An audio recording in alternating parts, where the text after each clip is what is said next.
Chapter 15. Knitting. There had been earlier drinking than usual in the wine-shop of Monsieur Defarge. As early as 6 o'clock in the morning, sallow faces peeping through its barred windows had descried other faces within, bending over measures of wine. Monsieur Defarge sold a very thin wine at the best of times, but it would seem to have been an unusually thin wine that he sold at this time.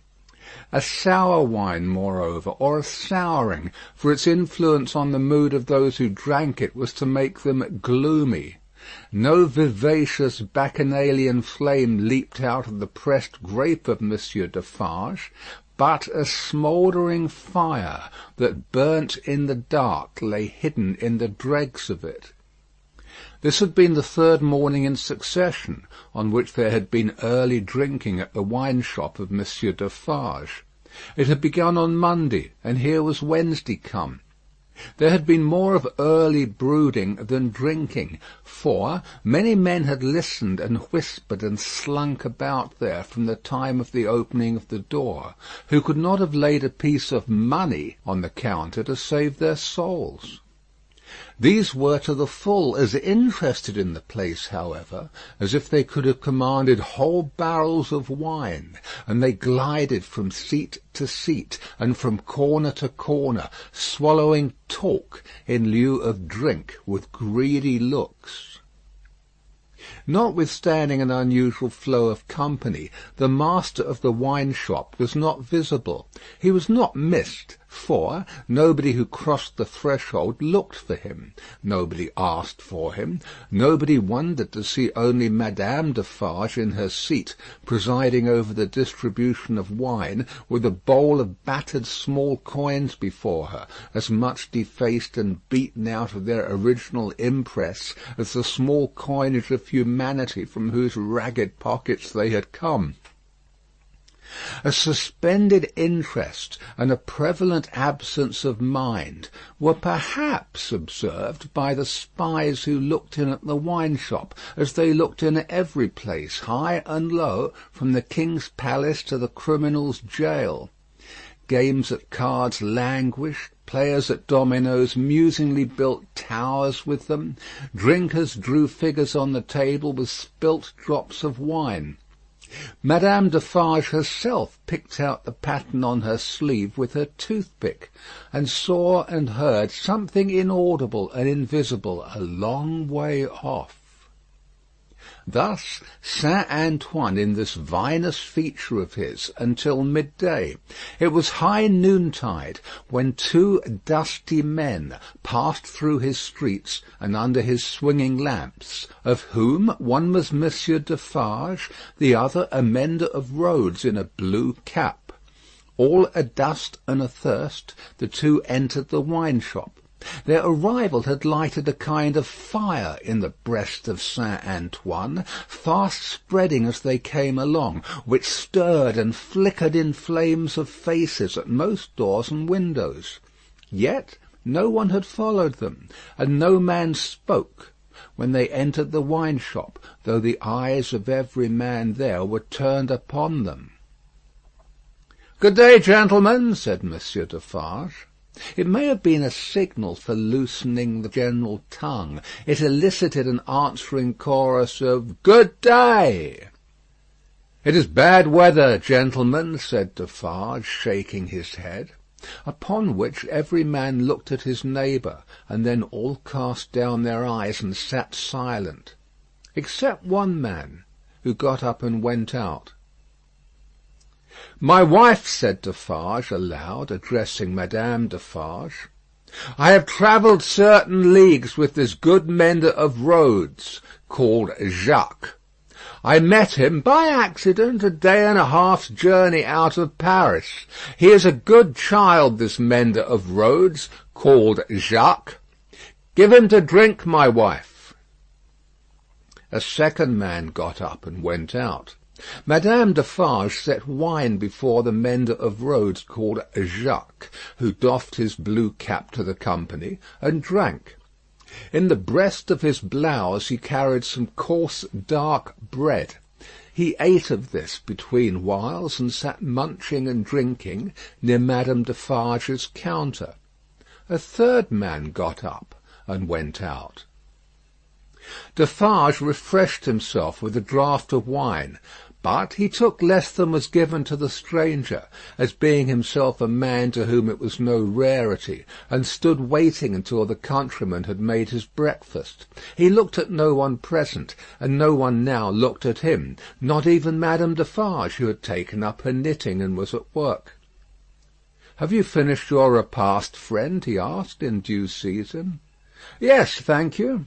"Come, then, you shall see the apartment that I told you could occupy. It will suit you to a marvel."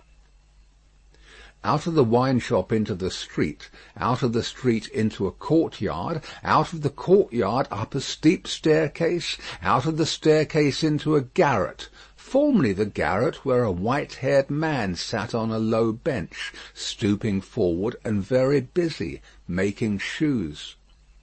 No white-haired man was there now, but the three men were there who had gone out of the wine-shop singly, and between them and the white-haired man afar off was the one small link, that they had once looked in at him through the chinks in the wall.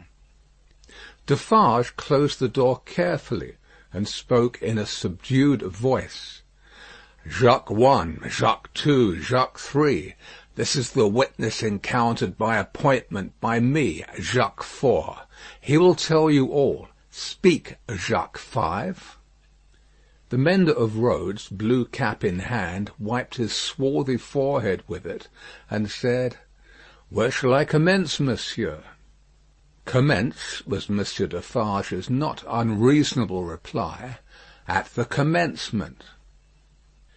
"I saw him then, messieurs," began the mender of roads, "a year ago this running summer, underneath the carriage of the Marquis, hanging by the chain. Behold the manner of it. I leaving my work on the road, the sun going to bed, the carriage of the Marquis slowly ascending the hill, he hanging by the chain, like this." Again the mender of roads went through the whole performance, in which he ought to have been perfect by that time, seeing that it had been the infallible resource and indispensable entertainment of his village during a whole year. Jacques 1 struck in, and asked if he had ever seen the man before. "Never," answered the mender of roads, recovering his perpendicular. Jacques 3 demanded how he afterwards recognized him then. "By his tall figure," said the mender of roads, softly, and with his finger at his nose. "When Monsieur the Marquis demands that evening, 'Say, what is he like?' I make response, 'Tall as a spectre.'" "You should have said, 'Short as a dwarf,'" returned Jacques 2. "But what did I know? The deed was not then accomplished, neither did he confide in me. Observe, under those circumstances even, I do not offer my testimony. Monsieur the Marquis indicates me with his finger, standing near our little fountain, and says, 'To me bring that rascal.' My faith, messieurs, I offer nothing." "He is right there, Jacques," murmured Defarge to him who had interrupted. "Go on." "Good," said the mender of roads with an air of mystery. "The tall man is lost, and he is sought. How many months? 9, 10, 11? "No matter the number," said Defarge. "He is well hidden, but at last he is unluckily found. Go on." "I am again at work upon the hillside, and the sun is again about to go to bed. I am collecting my tools to descend to my cottage down in the village below, where it is already dark, when I raise my eyes and see coming over the hill 6 soldiers. In the midst of them is a tall man with his arms bound, tied to his sides, like this." With the aid of his indispensable cap, he represented a man with his elbows bound fast at his hips, with cords that were knotted behind him. "I stand aside, messieurs, by my heap of stones, to see the soldiers and their prisoner pass, for it is a solitary road that, where any spectacle is well worth looking at. And at first, as they approach, I see no more than that they are 6 soldiers with a tall man bound, and that they are almost black to my sight, except on the side of the sun going to bed, where they have a red edge, messieurs. Also, I see that their long shadows are on the hollow ridge on the opposite side of the road, and are on the hill above it, and are like the shadows of giants. Also, I see that they are covered with dust, and that the dust moves with them as they come, tramp, tramp. But when they advance quite near to me, I recognize the tall man, and he recognizes me. Ah, but he will be well content to precipitate himself over the hillside once again, as on the evening when he and I first encountered, close to the same spot. He described it as if he were there, and it was evident that he saw it vividly. Perhaps he had not seen much in his life. I do not show the soldiers that I recognize the tall man. He does not show the soldiers that he recognizes me. We do it, and we know it, with our eyes. "Come on," says the chief of that company, pointing to the village. "Bring him fast to his tomb." And they bring him faster. I follow. His arms are swelled because of being bound so tight. His wooden shoes are large and clumsy, and he is lame. Because he is lame, and consequently slow, they drive him with their guns, like this. He imitated the action of a man's being impelled forward by the butt ends of muskets. As they descend the hill like madmen running a race, he falls. They laugh and pick him up again. His face is bleeding and covered with dust, but he cannot touch it. Thereupon they laugh again. They bring him into the village. All the village runs to look. They take him past the mill and up to the prison. All the village sees the prison gate open in the darkness of the night, and swallow him, like this. He opened his mouth as wide as he could, and shut it with the sounding snap of his teeth. Observant of his unwillingness to mar the effect by opening it again, Defarge said, "Go on, Jacques." "All the village," pursued the mender of roads on tiptoe, and in a low voice, "withdraws. All the village whispers by the fountain. All the village sleeps. All the village dreams of that unhappy one within the locks and bars of the prison on the crag, and never to come out of it except to perish. In the morning, with my tools upon my shoulder, eating my morsel of black bread as I go, I make a circuit by the prison on my way to my work. There I see him, high up behind the bars of the lofty iron cage, bloody and dusty as last night, looking through. He has no hand free to wave to me. I dare not call to him. He regards me like a dead man." Defarge and the three glanced darkly at one another. The looks of all of them were dark, repressed, and revengeful as they listened to the countryman's story. The manner of all of them, while it was secret, was authoritative too. They had the air of a rough tribunal, Jacques 1 and 2 sitting on the old pallet bed, each with his chin resting on his hand and his eyes intent on the road mender. Jacques 3 equally intent, on one knee behind them, with his agitated hand always gliding over the network of fine nerves about his mouth and nose. Defarge standing between them and the narrator, whom he had stationed in the light of the window, by turns looking from him to them, and from them to him.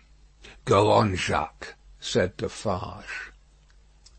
"He remains up there in his iron cage some days. The village looks at him by stealth, for it is afraid. But it always looks up from a distance, at the prison on the crag, and in the evening, when the work of the day is achieved, and it assembles to gossip at the fountain, all faces are turned towards the prison. Formerly they were turned towards the posting house, now they are turned towards the prison. They whisper at the fountain that although condemned to death he will not be executed. They say that petitions have been presented in Paris, showing that he was enraged and made mad by the death of his child. They say that a petition has been presented to the king himself. What do I know? It is possible. Perhaps yes, perhaps no. Listen then, Jacques, number one of that name sternly interposed. Know that a petition was presented to the king and queen. All here, yourself excepted, saw the king take it in his carriage in the street, sitting beside the queen. It is Defarge who you see here, who, at the hazard of his life, darted out before the horses with the petition in his hand. And once again listen, Jacques, said the kneeling number three, his fingers ever wandering over and over those fine nerves, with a strikingly greedy air, as if he hungered for something that was neither food nor drink. The guard, horse and foot, surrounded the petitioner and struck him blows. You hear? I hear, messieurs. Go on then, said Defarge.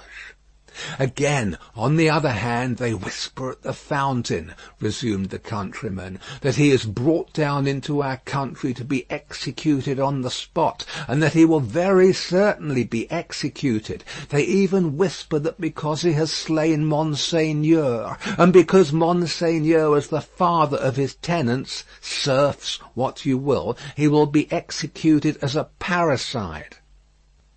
One old man says at the fountain that his right hand, armed with the knife, will be burnt off before his face, that into wounds which will be made in his arms, his breast, and his legs, there will be poured boiling oil, melted lead, hot resin, wax, and sulphur.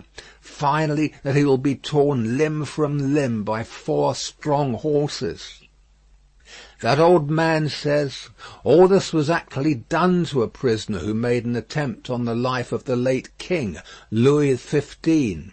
But how do I know if he lies? I am not a scholar. Listen once again then, Jacques, said the man with the restless hand and the craving air. The name of that prisoner was Damiens, and it was all done in open day, in the open streets of this city of Paris, and nothing was more noticed than the vast concourse that saw it done, than the crowd of ladies of quality and fashion, who were full of eager attention to the last, Jacques, prolonged until nightfall, when he had lost 2 legs and an arm and still breathed. And it was done. Why, how old are you? 35, said the mender of roads, who looked 60. It was done when you were more than 10 years old. You might have seen it. Enough, said Defarge with grim impatience. Long live the devil. Go on. Well, some whisper this, some whisper that. They speak of nothing else. Even the fountain appears to fall to that tune. At length, on Sunday night, when all the village is asleep, come soldiers, winding down from the prison, and their guns ring on the stones of the little street. Workmen dig, workmen hammer, soldiers laugh and sing. In the morning, by the fountain, there is raised a gallows 40 feet high, poisoning the water. The mender of roads looked through, rather than at, the low ceiling, and pointed as if he saw the gallows somewhere in the sky.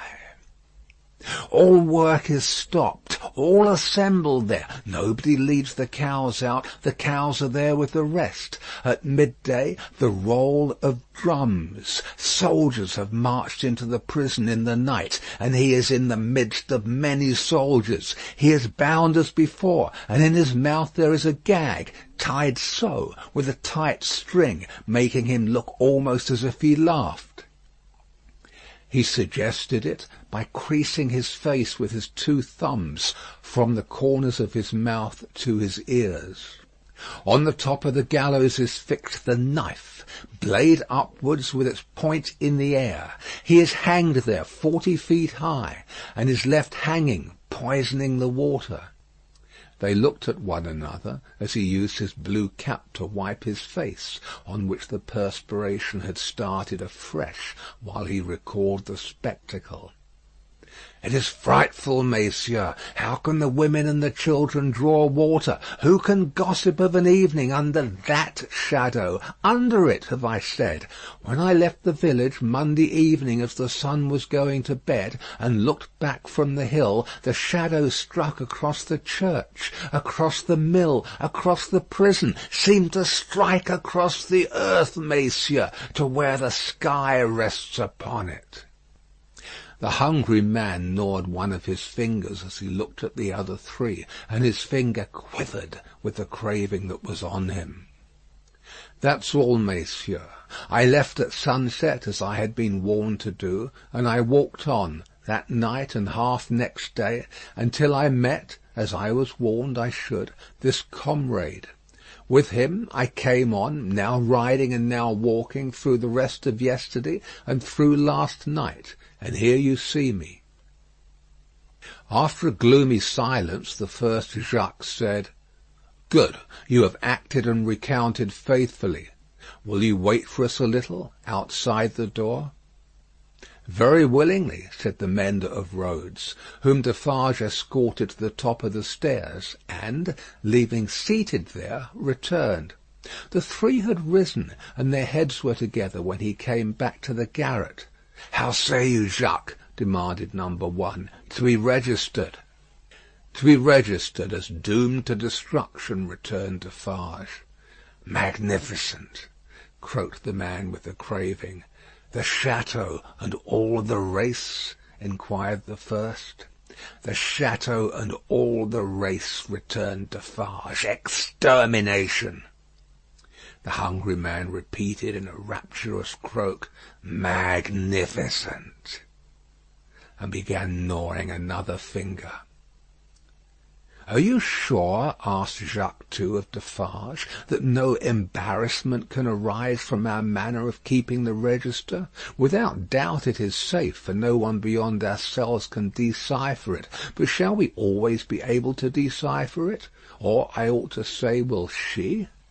"Jacques," returned Defarge, drawing himself up, "if Madame my wife undertook to keep the register in her memory alone, she would not lose a word of it, nor a syllable of it. Knitted, in her own stitches and her own symbols, it will always be as plain to her as the sun.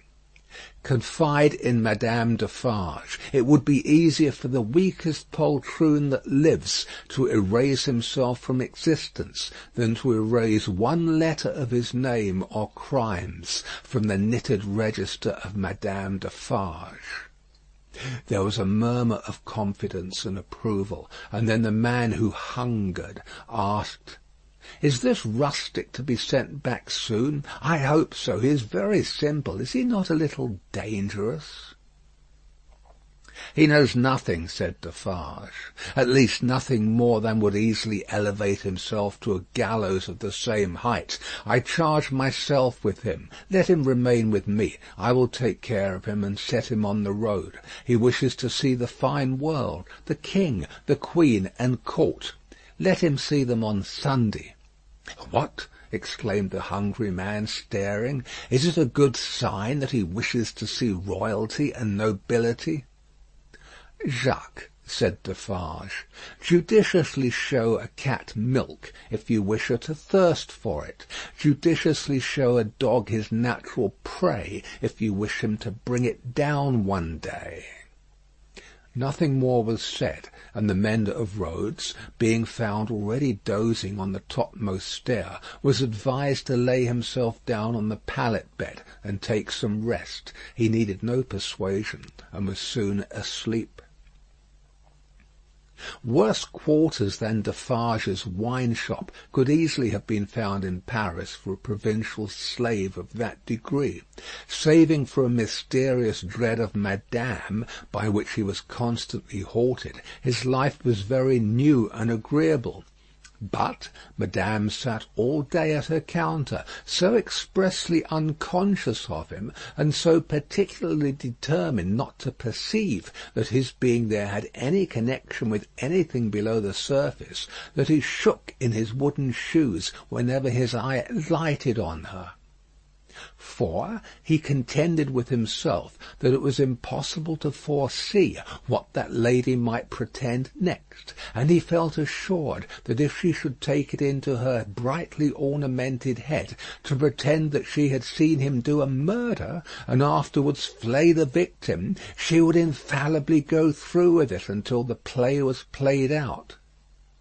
Therefore, when Sunday came, the mender of roads was not enchanted, though he said he was, to find that Madame was to accompany Monsieur and himself to Versailles. It was additionally disconcerting to have Madame knitting all the way there in a public conveyance. It was additionally disconcerting yet to have Madame in the crowd in the afternoon, still with her knitting in her hands, as the crowd waited to see the carriage of the King and Queen. "You work hard, Madame," said a man near her. "Yes," answered Madame Defarge, "I have a good deal to do." "What do you make, Madame?" "Many things." "For instance?" "For instance," returned Madame Defarge composedly, "shrouds." The man moved a little further away as soon as he could, and the mender of roads fanned himself with his blue cap, feeling it mightily close and oppressive.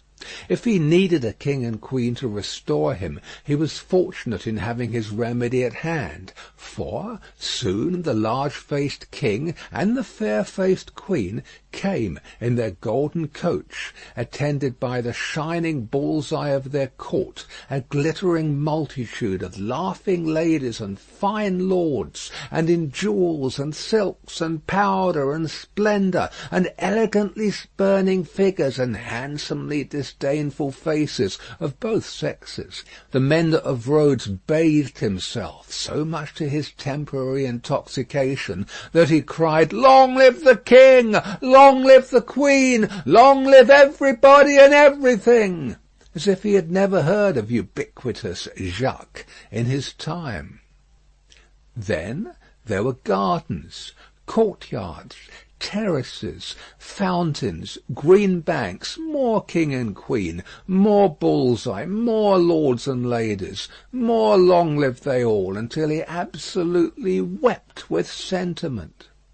During the whole of this scene, which lasted some 3 hours, he had plenty of shouting and weeping and sentimental company, and throughout Defarge held him by the collar, as if to restrain him from flying at the objects of his brief devotion and tearing them to pieces. "Bravo!" said Defarge, clapping him on the back when it was over like a patron. "You're a good boy." The mender of roads was now coming to himself, and was mistrustful of having made a mistake in his late demonstrations. But no. "You are the fellow we want," said Defarge in his ear. "You make these fools believe that it will last for ever. Then they are the more insolent, and it is the nearer ended." "Hey!" cried the mender of roads reflectively. "That's true. These fools know nothing, while they despise your breath, and would stop it for ever and ever, in you or in 100 like you, rather than in one of their own horses or dogs. They only know what your breath tells them. Let it deceive them, then, a little longer. It cannot deceive them too much." Madame Defarge looked superciliously at the client, and nodded in confirmation. "As to you," said she, "you would shout and shed tears for anything if it made a show and a noise. Say, would you not?" "Truly, madame, I think so, for the moment." "If you were shown a great heap of dolls, and were set upon them to pluck them to pieces, and despoil them for your own advantage, you would pick out the richest and gayest. Say, would you not?" "Truly, yes, madame." Yes, and if you were shown a flock of birds unable to fly, and were set upon them to strip them of their feathers for your own advantage, you would set upon the birds of the finest feathers, would you not? It is true, madame. You have seen both dolls and birds to-day, said Madame Defarge, with a wave of her hand towards the place where they had last been apparent. Now, go home. End of chapter 15 of Book 2. Recording by Paul Adams. www.yawnguy.com